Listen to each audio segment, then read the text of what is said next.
আসসালামু আলাইকুম প্রিয় দর্শক, যে যেখান থেকে দেখছেন আমার কুকিং চ্যানেল। আমি মিলি ইয়াসমিন নতুন রেসিপির সাথে আবারও সবাইকে স্বাগত জানাচ্ছি। ভিডিওটি না টেনে সম্পূর্ণ দেখবেন।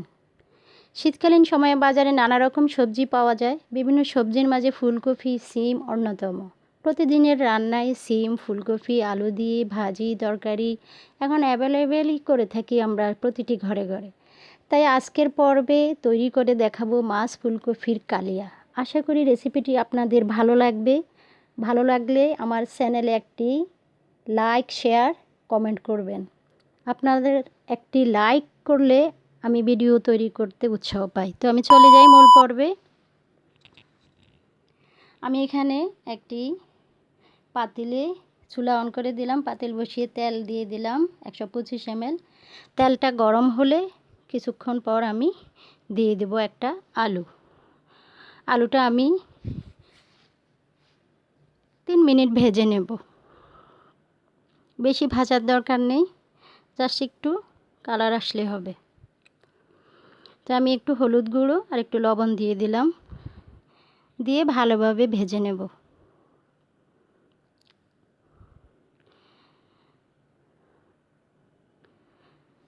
ভেজে আমি আলুগুলো তুলে নেব।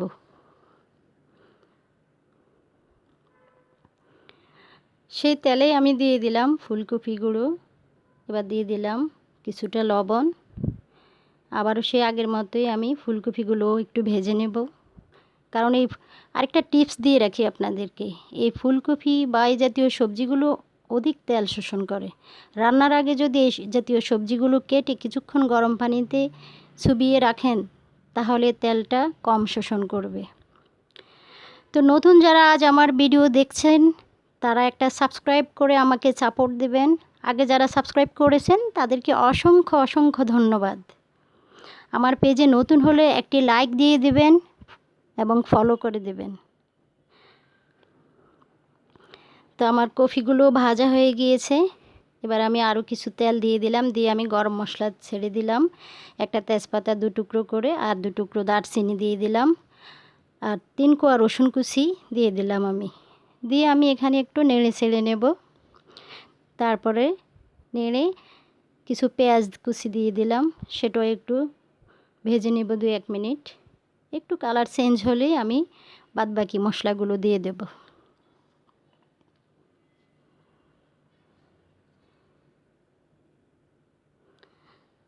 এবার আমি দিয়ে দিলাম 1 চামচ আদা বাটা, 1 চামচ হলুদ গুঁড়ো, আর দিয়ে দিলাম 1 চামচ মরিচ গুঁড়ো, আর দিয়ে দেব 1 চামচ জিরা গুঁড়ো। আর লবণটা স্বাদ মতো দিবেন, যদি লাগে আপনারা দিয়ে দিবেন। তো আমি একটু পানি দিয়ে কষিয়ে নেব, 2-3 মিনিট একটু কষিয়ে নেব। ঢাকনা দিয়ে আমি ঢেকে দিচ্ছি। এবার আমার মশলা কষানো হয়ে গিয়েছে, আমি আলু আর ফুলকপি ভাজা দিয়ে দিলাম। সব সময় একটা কথা বলে রাখি, পানির ব্যাপারটা কিন্তু ইম্পর্ট্যান্ট। যখন আমরা কোনো তরকারি রান্না করি, সেই তরকারিতে যদি গরম পানি ব্যবহার করা হয়, তাহলে কিন্তু তরকারির স্বাদ গুণ দুটোই বেড়ে যায়। আর আমি দিয়ে দিলাম এবার কিছু সিমটা আমি অফ ক্যামেরায় সিমগুলো ভেজে নিয়েছিলাম। এবার আমি ভালোভাবে কষিয়ে 5 মিনিট আমি কষিয়ে নিয়েছিলাম। আরও কষানোর পর আমি 2 কাপ গরম পানি দিয়ে দেব। গরম পানি দিয়ে ভালোভাবে সিদ্ধ করে নেব। আর এবার এই পর্যায়ে আমি ছেঁকে দেখব যে আমার লবণ লাগবে কিনা। আমি ছেঁকে দেখেছি, আপনারাও ছেঁকে দেখবেন, স্বাদ মতো লবণ দিয়ে দিবেন। আমি একটু লবণ দিয়ে দিলাম, তারপর নেড়ে দিচ্ছি। আর দিয়ে দেব আমি এখানে একটা সিক্রেট বলে রাখি, আমি আধা চামচ চিনি ব্যবহার করেছি। এই চিনিটা দিবেন, চিনিটা দিলে যে এত মজা হয়।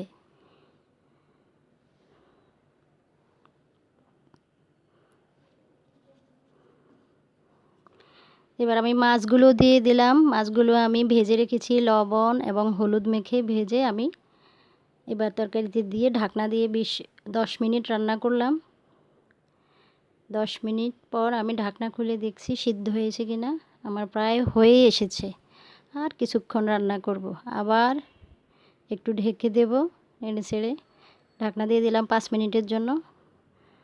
5 মিনিট পর ফিরে আসছি। সো হয়ে গেল আমার মজার ফুলকপির কালিয়া। আমি আপনাদেরকে ঢেলে দেখাবো এ পর্যায়ে। আপনারা এইভাবে তৈরি করে আপনাদের ফ্যামিলির সবাইকে খাওয়াবেন, দেখবেন সবাই আপনার ভক্ত হয়ে গিয়েছে। আর এই ফুলকপির কালিয়াটা এতই মজা হয়েছে, আপনারা ট্রাই না করলে বুঝবেন না। একবার হলেও ট্রাই করবেন কিন্তু, হ্যাঁ। তো আমি এবার তরকারিগুলো ঢেলে একটা বাটিতে আমি মাছ দিয়ে ছড়িয়ে দিচ্ছি।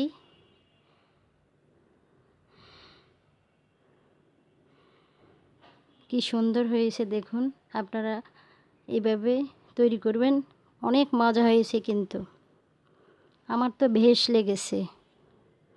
আপনারাও এইভাবে তৈরি করবেন, ফ্যামিলির সবাইকে খাওয়াবেন। মেহমান আসলো তাদেরকে এভাবে তৈরি করে খাওয়াবেন, দেখবেন তারা আপনার ফ্যান হয়ে যাবে, যেন অমৃত। তো আবারও দেখা হবে আপনাদের সাথে নতুন কোনো রেসিপির সাথে।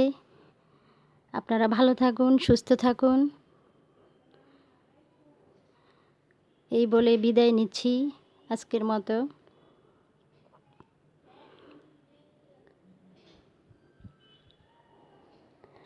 আল্লাহ হাফিজ।